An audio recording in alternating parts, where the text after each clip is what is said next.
Bonjour à tous, une vidéo inhabituelle sans doute pour les amateurs de ma chaîne qui est principalement dédiée au photovoltaïque. Donc pour donner un peu le contexte, je suis technicien de maintenance avec un gros bagage en informatique, en développement, Windows, Android et divers supports, y compris sur les cartes microcontrôleurs. J'ai été un passionné de jeux vidéo et maintenant au niveau jeux vidéo je suis quand même un peu plus restreint et ce qui me branche depuis pas mal de temps c'est Flight Simulator. Donc j'avais la version précédente FSX donc, qui était téléchargée sur Steam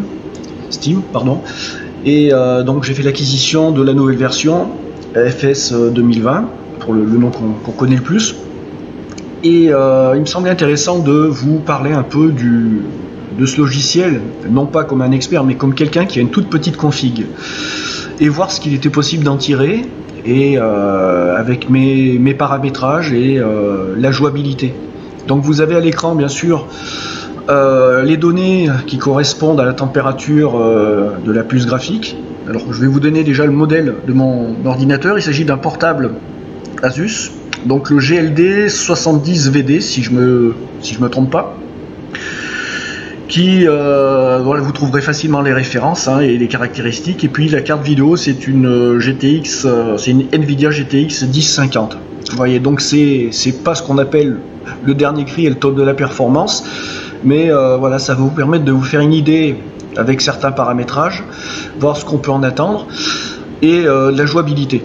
Alors bon, moi je vous dirais honnêtement que la jouabilité est là et que comparativement à FSX qui était chargé de pas mal d'add-ons et composants divers pour en améliorer le rendu graphique, j'ai un bien meilleur résultat en fluidité et en qualité graphique avec FS 2020 et qu'avec l'autre version.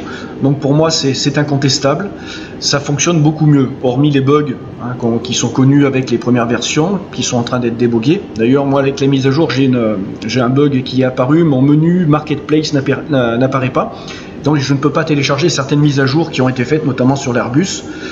Et puis ce qui se passe au Japon, enfin la cartographie du Japon, pour ce qui est des dernières modifs que l'on connaît le plus sur cette nouvelle version. Alors voilà, les caractéristiques, vous pouvez j'espère les voir, je les ai grossis en dessous pour que vous puissiez voir donc le nombre d'images par seconde, 20, 22, donc tout de suite, vous voyez. Et si je bascule sur la vue extérieure, hop, attendez quelques secondes, parce que le joystick n'est pas à portée de main. Voilà, vue extérieure, vous voyez, on tombe à 17, 19, 18. Et puis là, donc, on se trouve sur l'aéroport de Gibraltar. Alors, vous pouvez constater qu'il y a effectivement quelques petites saccades, mais globalement rien de catastrophique. Et puis avec un rendu graphique qui, bon, pour moi, me convient tout à fait vu les conditions matérielles dans lequel j'exerce l'activité de pilote virtuel et de petit niveau, bien sûr. Alors, on revient sur cette vue. Vous allez pouvoir voir également comment ça se présente de l'intérieur de l'avion. Donc l'Airbus A320 Neo avec le patch téléchargeable qui permet d'améliorer entre guillemets le réalisme, puisque on sait que cette version, comparativement à ce qui a pu être produit par Aerosoft et d'autres éditeurs qui vont sans doute bosser sur le sujet, on sait que cette version, bon, elle est beaucoup moins réaliste que les autres. Alors donc voilà les fonctionnalités, vous pouvez voir, c'est tout à fait jouable. La réaction instantanée, il y a effectivement un petit temps de latence ou des saccades, mais pour moi ça reste relativement jouable. Alors sans plus tarder, donc on va effectuer un décollage. Alors normalement on est en direction de l'aéroport un dernier aéroport au Maroc, dont je ne me rappelle plus le nom. Il faut que je retourne sur c'est celui de Casablanca. Alors pour les informations concernant l'ordinateur, il est overclocké. J'ai overclocké la carte graphique avec le logiciel de Nvidia, ce sujet.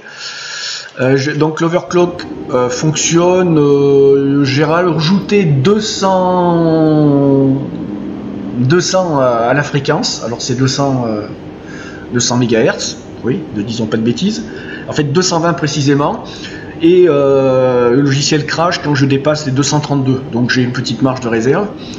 Et concernant l'augmentation de la fréquence de la mémoire, par contre, je peux rajouter plus 800 sans qu'il y ait de problème.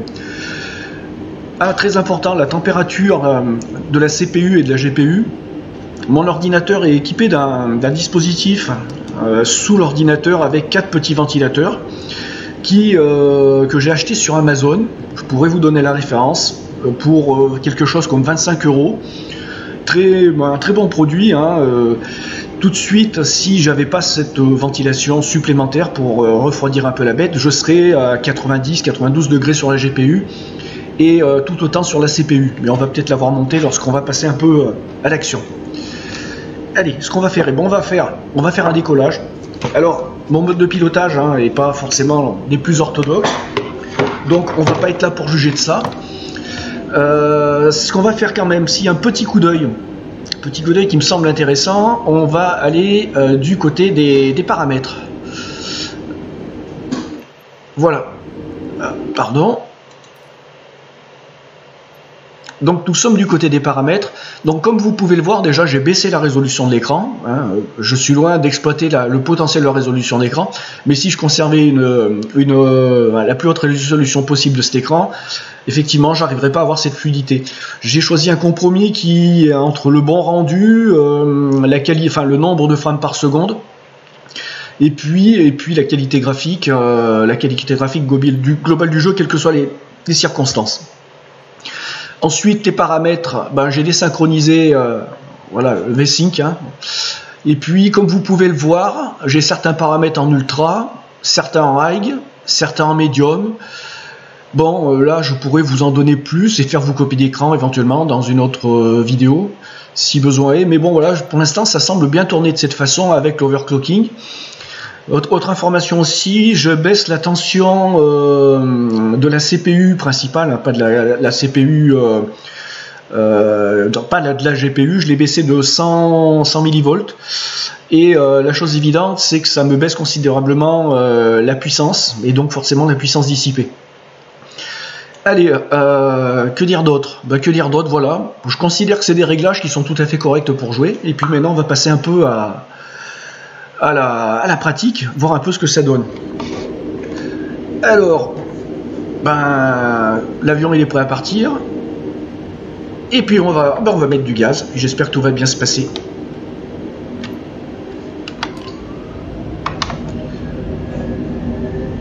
On va supprimer la carte.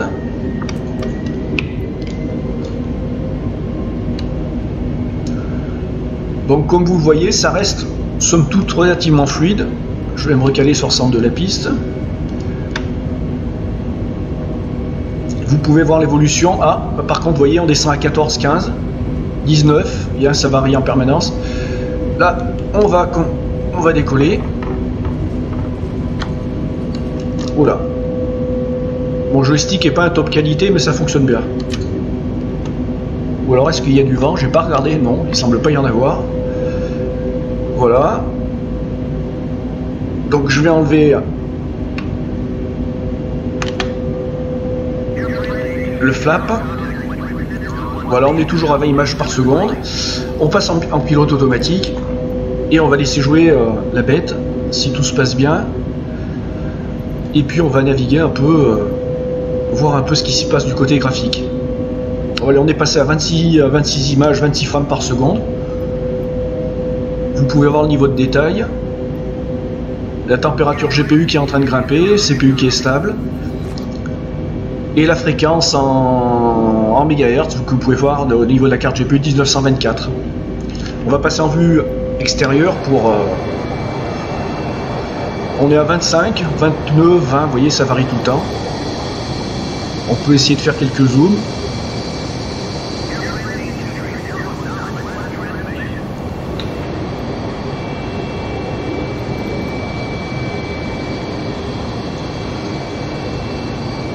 Et puis on va prendre le temps quand même d'aller de l'autre côté de la mer Méditerranée par ce fameux détroit de Gibraltar. Et puis on va essayer quand même de répondre un peu à la sollicitation du contrôle aérien. Alors là, je suis en version anglaise. Je suis pas. J'ai fait un essai ce matin, savoir si ça venait de la langue, que je n'arrivais pas à changer de. À obtenir les dernières mises à jour complètes. Parce que là, j'ai eu la mise à jour de l'exécutable, mais pas des autres données et l'information. Donc vous voyez, la fréquence est toujours stable. Pour moi, ça reste très jouable et pilotable. Hein. On a suffisamment de précision avec le rafraîchissement des frames lorsqu'on est en phase d'atterrissage, même sur des aéroports conséquents, avec les avions livrés par défaut. Hein. Alors, on me dit qu'il faut que je continue et que je monte à 7100. Bon, on va faire ça. Allez, on va même faire un peu mieux. Et là, on va passer en vitesse contrôlée. Parce que là, comme vous l'avez vu, j'ai pas respecté les règles. Hein. Normalement, 250 tant qu'on est sous les 10 000 pieds. Alors c'est pas une démonstration du jeu pour vous dire voilà comment on pilote, hein, c'est surtout pas le truc. C'est principalement pour vous montrer que le jeu est tout à fait jouable sur un PC portable qui doit être, enfin qui était à l'époque où je l'ai acheté, il y a bientôt 2 ans, aux alentours des 1700 €. Voilà, donc on va retourner en vue extérieure. On va zoomer un peu, vous voyez les effets de vague, le soleil. Alors c'est une météo, alors c'est censé être la météo actuelle, je peux pas en juger, j'y suis pas. Sinon le rendu des nuages est très bon aussi. Hein. Bon, pour moi, du point de vue graphique, c'est exceptionnel. Et malgré une petite config. Hein. Alors j'ai mis pas mal de temps à trouver des réglages qui sont des réglages corrects. Mais voilà, maintenant ça se présente pas trop mal. Est-ce qu'on pourrait obtenir des vues plus sympathiques? Oui, allez tiens, on va faire par exemple... on va faire une vue, alors, external view. Pourquoi il veut pas? Ah oui, c'est celle-ci.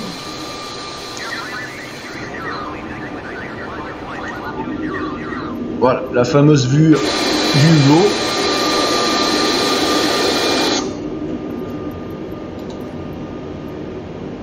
Alors sans doute comme vous, j'ai déjà pas mal pris l'avion hein, pour faire, et notamment en Espagne. Est-ce que c'est réaliste, pas réaliste? C'est tout un débat, mais en tout cas, pour jouer, la qualité graphique est là, est au rendez-vous. Allez, on rebascule en interne. Ah, oh, pardon, j'ai pas encore paramétré toutes mes fonctions, ça ne saurait tarder.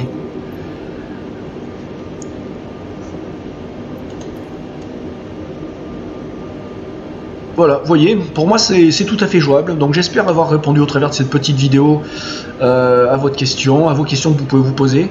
Est-ce que c'est jouable avec une config qui est loin d'être une config tip-top, hein, notamment maintenant tout le monde parle de ces nouvelles cartes graphiques Nvidia, les générations 3000. Moi je suis vraiment pas un grand spécialiste matériel en informatique, hein, je m'intéresse au matériel seulement lorsque j'ai un besoin, tout comme je m'intéresse au développement lorsque j'ai un besoin.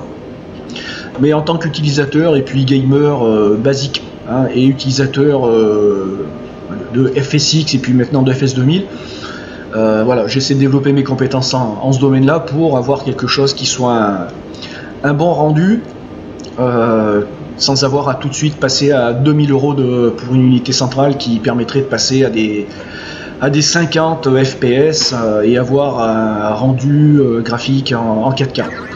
Ça sera peut-être le cas l'année prochaine, mais bon, tout ça c'est une question de budget, un peu comme tout le monde. Voilà, bah écoutez, allez, on va quand même suivre ce vol. Un petit peu, on va essayer d'atteindre la côte africaine. Bonjour au passage aux amis du Maroc. Voilà. On va contacter le Maroc.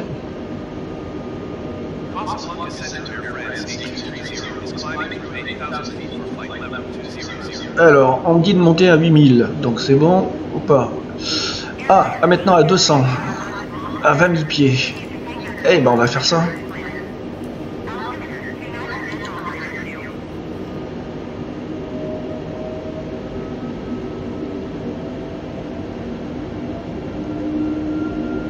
Et c'est parti. Alors, comme vous pouvez constater, regardez à la température GPU. est toujours relativement basse. Là, je serai allègrement à 90-92. Ça, c'est grâce à mon petit support qui ventile et qui m'espace en même temps l'ordinateur portable de la table sur laquelle il est. Et la température GPU, elle serait là allègrement au-dessus des 90 dans les mêmes circonstances et ça permet à la stabiliser.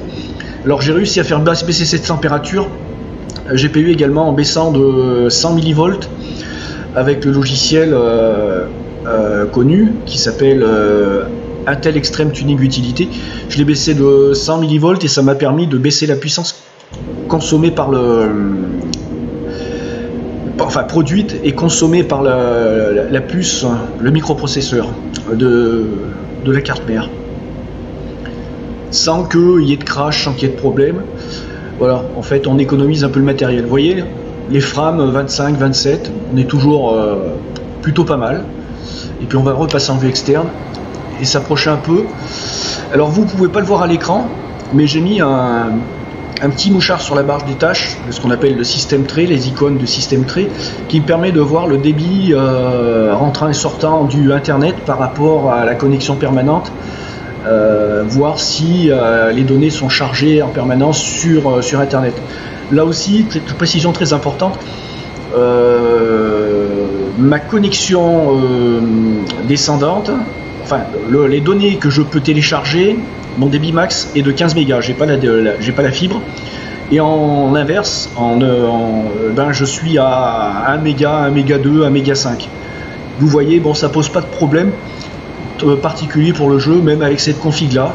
J'attends la fibre avec impatience, mais même avec cette config là, vous pouvez voir que ça fonctionne et que ça tourne. Alors bien sûr, vous pouvez le voir, tous les bâtiments sont pas forcément reproduits en 3D. Il faudrait que je monte en qualité, mais là bien sûr ça serait au détriment de ces fameuses frames par seconde. Alors je pourrais redescendre quand je suis en vue externe et en haute altitude. Par contre, dès que je commence à faire un atterrissage et si j'ai trop de détails et trop de bâtiments, là ça chuterait peut-être à 14-15 images secondes et là frames par seconde, et là ça serait vraiment pas sympathique et ça me semble être le bon compromis actuellement. On peut voir par exemple, puisque là maintenant on survole ce qui doit être le Maroc, on peut apercevoir quelques bâtiments en 3D. Et puis globalement le paysage, à ma grande surprise, que je trouve verdoyant, pardon. Voilà les amis, on va en arrêter là, et puis cette vidéo, j'espère que vous l'aurez appréciée. En commentaire je vous mettrai beaucoup d'infos sur mes paramètres, et donc ça sera des images, des copies d'écran qui seront en lien, que vous pourrez télécharger, je mettrai ça sur Google Drive, et puis la vidéo parlera d'elle-même pour ce qui est de la jouabilité. Mais bon voilà, je suis très agréablement surpris. Comme tout le monde un peu, je peste un peu, j'ai un peu la rage par rapport aux bugs. Mais bon, quand vous êtes un peu dans le monde du développement, vous savez que dans ce monde-là, rien n'est facile. Et ce qui peut fonctionner parfaitement sur un ordinateur peut parfois mal se passer sur un autre, parce qu'il faut que le système soit compatible avec toutes les configs. Alors Microsoft, c'est Microsoft. La boîte qui développe ça est une boîte française. Je salue son travail au passage. Je vais prendre mon mal en patience et puis attendre que ces choses-là se corrigent petit à petit.